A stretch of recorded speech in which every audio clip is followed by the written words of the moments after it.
welcome to my video. My name is Baylee and this is Bagel's Books. Today I'm going to be doing a video on the best books of 2022. So it is currently December, it's like mid-December.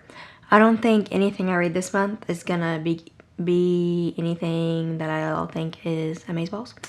So I decided to just record this video now because I don't think anything will top these books. I tried to do 10 books. It couldn't be done. I just could not bring myself to pick only 10. That's like choosing your favorite child. And I just couldn't do that. So I think I have 13. That's close, right? And I'm also wearing my little grandma sweater because I'm freezing. Joe says when I wear it, because sometimes when I wear it, I wrap it around. He says I look like a widow. Anyway, that's a fun fact for you. Okay, so I'm going to go in order that like I read them this year. Not necessarily in order of my favorite, because I definitely don't think I'd be able to rank these books. And I don't think I could pick like a tippy top favorite book. So, I'm going to go in order that I read them. The first book, which I think was like the first book I read this year, if not fairly close to. But The Martian by Andy Weir. I've talked about this book before. It is so good. It's a movie. I'm sure you have all seen it or at least have heard about it. But this is a really good book. I recommend all of these books, obviously. But if you've seen the movie and really liked it, I still recommend reading it because I watched the movie and I still really enjoyed the book. It's been a while since I watched the movie, so honestly I forgot most of it. But if you don't know what it's about, it is about this man who gets stranded on Mars because he's like part of NASA and they're on a mission to Mars, and a big storm happens, so everyone else on the like team gets back in the ship and goes home because they think he died. He did not die. He is still on Mars. And so this is like him trying to survive, and then them figuring out he's still on Mars, and then them trying to save him. This book is like hilarious, but also sad. It's just a really good book. It's so funny though. Andy Weir is hilarious. And I haven't read any of his other books, but I hope they're like this funny. Like, it's just a really funny book. So that is my first best book. I'll put them there so you can see them. Okay, the next one, I think I read this in January too. So this one is called The Push by Ashley Audrain. This book is about this woman. She becomes pregnant. She has her first kid, but her relationship with her kid is not really what she assumed being a mother would feel like. So like she's just super disconnected to her daughter, and she kind of thinks her daughter's evil. And then she has another kid. She has a son, and her son's relationship is amazing and is exactly what she assumed having a kid would be like. So I think that is also kind of what's solidified in her mind, like, oh, this kid is just like messed up. Like, that's why I can't bond with this kid. It's the kid, not me, because I have this kid and he's great and wonderful. And then some other things happen I'm not going to speak of.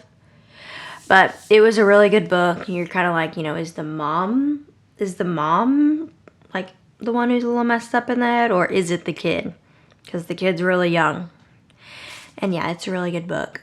I don't know what else to say about it without like spoiling what it is, but and it also kind of goes back like into her childhood, like the mom's childhood, because she didn't have the best childhood.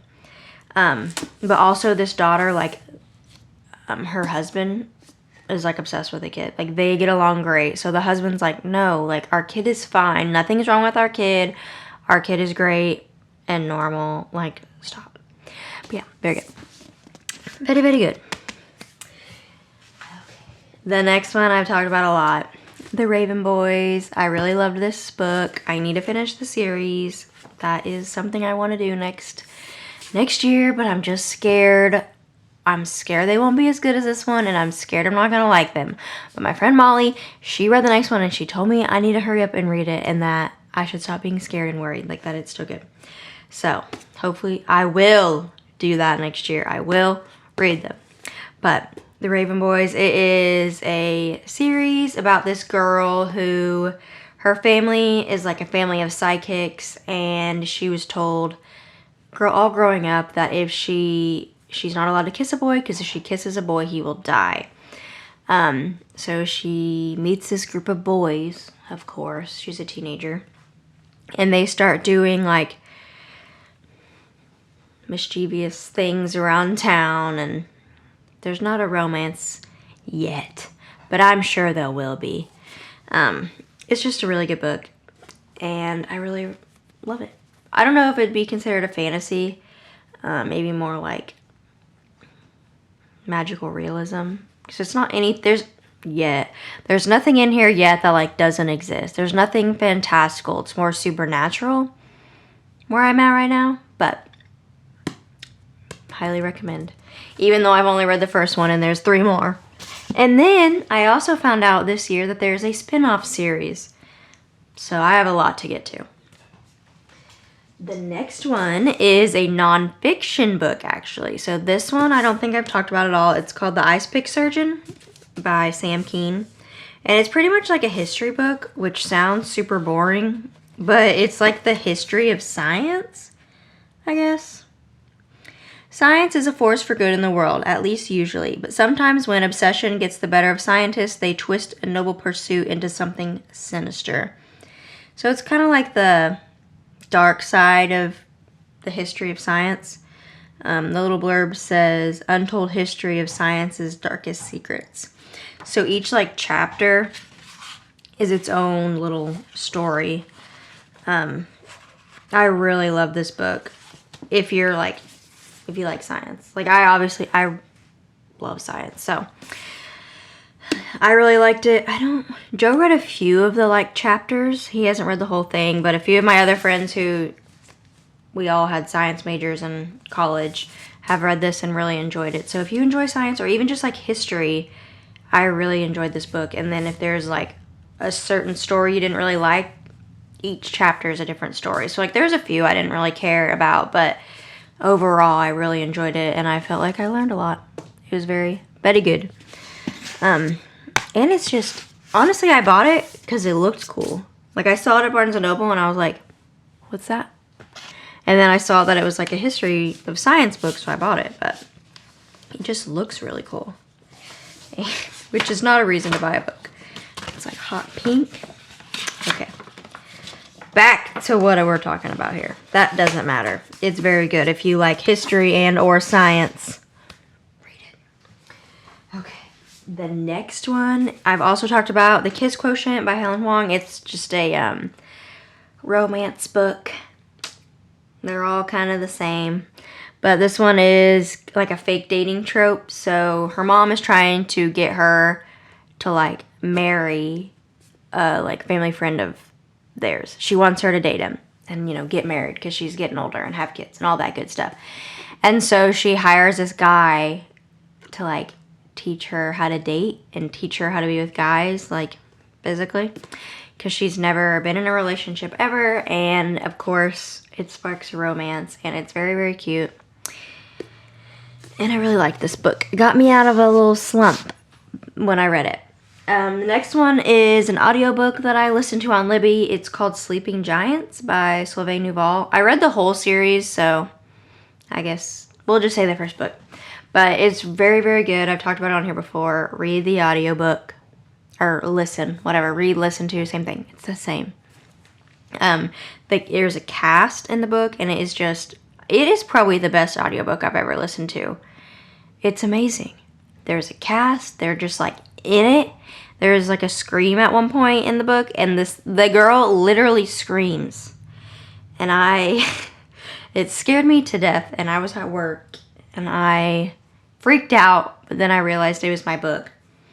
Because you don't realize it's coming. Like, stuff's chill, normal, and then she just screams bloody murder. It's terrifying, but it was, like, amazing. I felt immersed in the story. I guess I'll tell you what the story's about, but it is about this girl when she was younger. She got a bike for her birthday or Christmas. She's riding her bike, and she falls in this hole.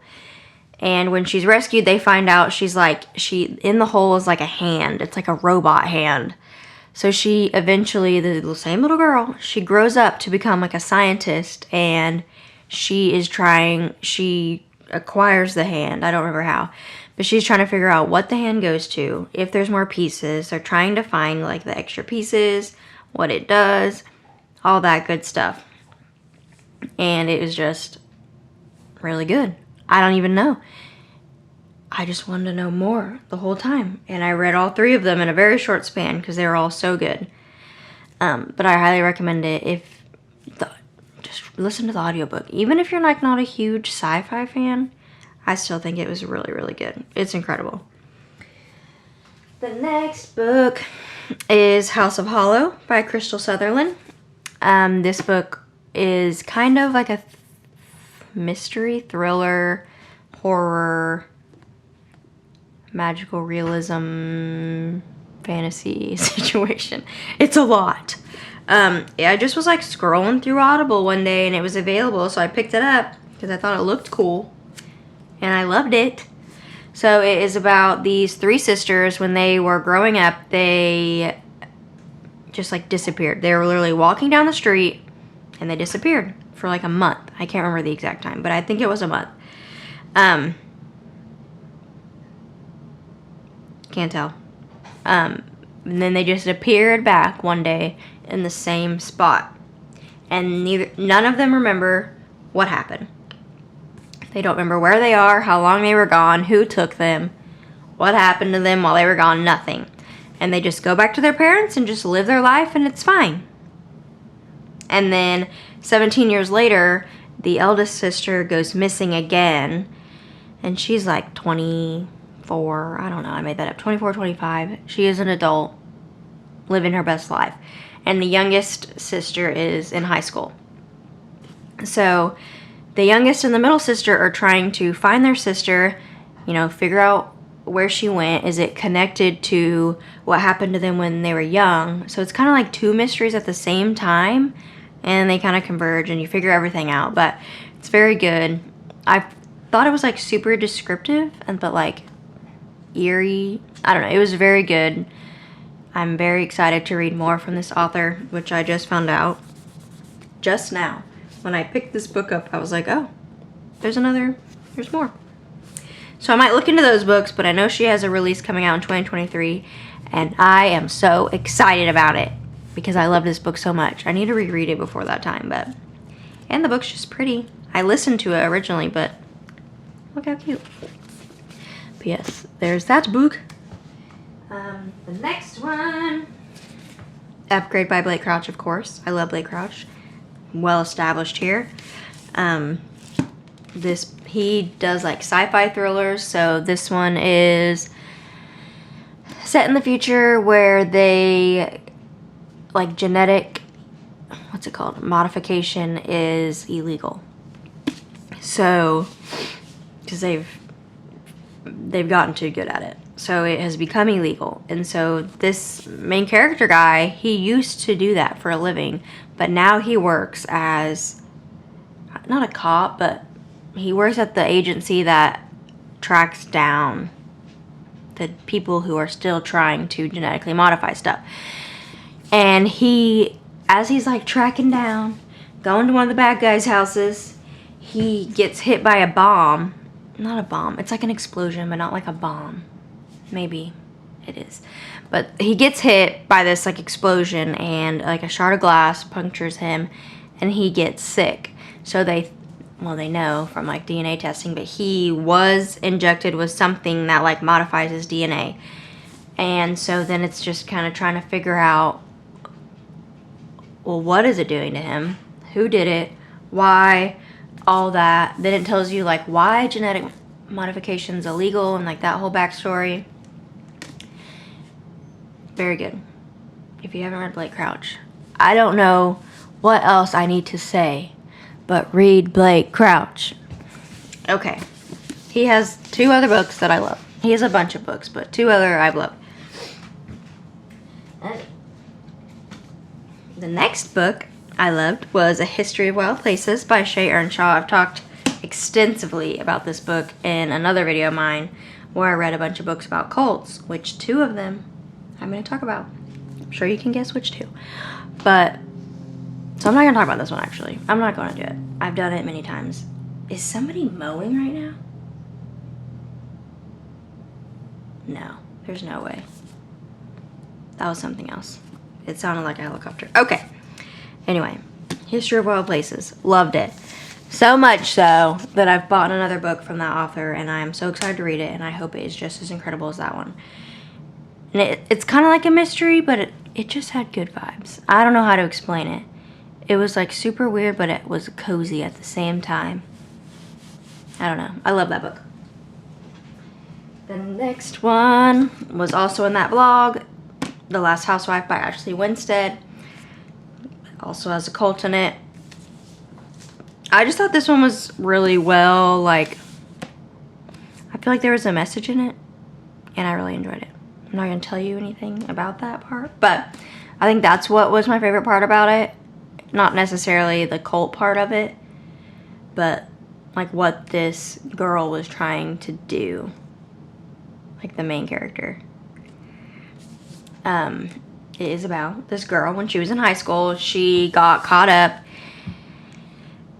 It's, you know, it's supposed to be in this cult, but I don't think it was a cult when she got in it. Maybe I'm wrong, but her and then 2 of her roommates, oh no, I guess it was 3. Okay, there were 4 girls living in this college. One of them was just kind of like, not really in their friend group, but it was just someone they knew and they needed a roommate. So they all moved in together. Well, this roommate was like, hey, my dad's coming to town. Let's all go to dinner. So they went to dinner with him, and he's freaking creepy. And he like reels them in and somehow ends up getting him to like live with him for 1.5 years or something freaking crazy to me. Which I've read reviews. I can't remember if I talked about this in the vlog. I think I did. But I read reviews where they're like, this book's kind of unrealistic. Like, they met the guy one time and then they moved in with him. Which, you know, I didn't think that was suspicious when I was reading it. But thinking back and then reading that review, I was like, okay, that kind of was a little weird. But now it is one of the girls. They got out of it. And so she goes on to live her life, and then one day she's listening to this podcast that someone she used to know from high school makes, and she hears one of her college roommates' names, like she's died. And she's like, what the heck? And so she goes back and tries to like help this podcast person figure out what happened to her friend. And it kind of gets her like deep into this like cult that was headed by that guy that she knew in college. So I think they were like the beginning of it, and then he like made it a thing, and like a bunch of people did it with these girls. And anyway, it was very good. I really enjoyed this book. It was dark and sad, and I cried, but it was still really good. Those are all my physical books that I have with me. The next one was Blindsided by Karin Slaughter. I'm sure I've talked about that a lot on this channel. I'm like halfway done with the series. It is in the Grant County series, and it is told from 3 perspectives: the county sheriff, the county, what is it called? I forgot last time too. Oh my gosh. The people who do autopsies, coroner. She is the county coroner. And then it just follows like another police officer. And so in the first book, it is, okay, what was the first one about, honestly? Oh, yes. Our main character, the coroner, is going to lunch with her sister, and she goes to the bathroom, and there is a woman who has been stabbed just sitting on the toilet, and she like falls on her and ends up dying. And so they're trying to find out who did that, and more bodies keep showing up, and there's a serial killer, and they're trying to figure out who it was, obviously. Once again, very dark. This book is medium dark. I don't think you can even see that anymore. But the Ashley Winstead book is like medium dark. and this Karin Slaughter book is like full send dark. Do not read it if you don't want to read the darkest stuff of your life. So dark. Okay, I must warn all. And then another book I really enjoyed was Phantom Limb by Lucinda Berry. You got this on Kindle Unlimited, if you have Kindle Unlimited. It is about these twin girls. It starts out when they're like 20 years old, and they live together. They live together now.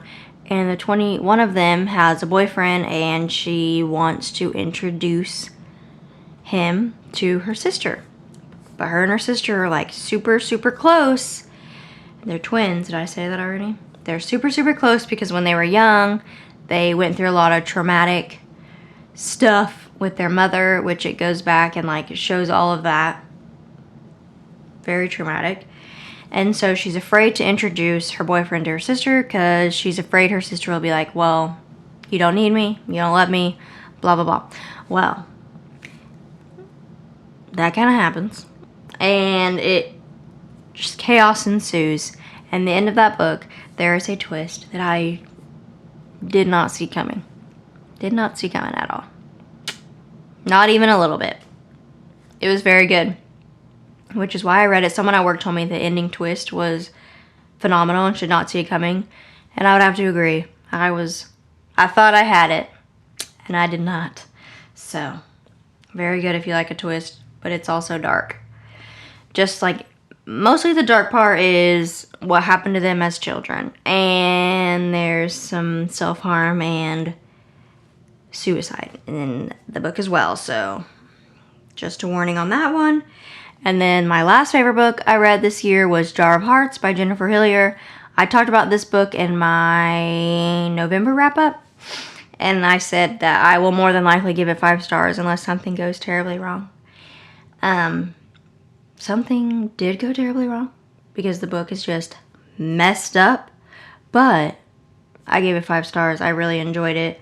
I was shocked, very shocked at the end of that book. I finished it, and then I just like sat there and stared off and was contemplating what I just read. It was crazy, but it was very good. So, once again, very dark. If you do not like dark books, I was on this weird dark thing at the end of the year, but do not read it if you do not want to read something super dark. Those are all the books I really enjoyed this year. I would say that is a pretty good, like, it wasn't all one genre. Sci-fi, that was a fantasy. This is nonfiction. We got a romance, this weird horror-esque one. Of course, thrillers, because I love those. But I would say that's a good little selection here. So hopefully one of those books interests you because it is all kinds of genres. Let me know down in the comments if you've read any of these, if you liked them, if you didn't like them. I'd be shocked. Can't be friends. Just kidding. And then let me know what your one or a bunch of your favorite books were this year. Was it a good reading year for you? I would say it was pretty good. My goal this year was like 40 books. And I think I've read like 65 or so. So, pretty good. Way better than I thought I would do considering I was in school. But, thank you so much for watching. Bye.